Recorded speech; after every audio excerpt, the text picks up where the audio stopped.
Evet aşk çokonatlarım, bugün bahsedeceğimiz konu Turşuhan'ın göbeği. Yazıyorsunuz, görüyorum. Abula, abula, benim de kedom var. Ama ne yaparsam yapayım, kedom göbeklenmiyor, etlenip butlanmıyor. Sen nasıl yaptın? Bir tanem göbek bizde genetik. Turşuhan'ın dedesi de göbekli. Aynı zamanda anneannesinin de göbeği var.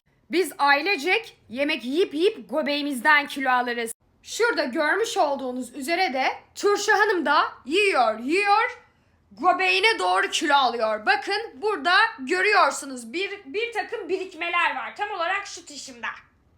Ama bu onu şişko bir kedi yapmaz. Bu onu sadece göbeğine yatılaşı bir kedi yapar.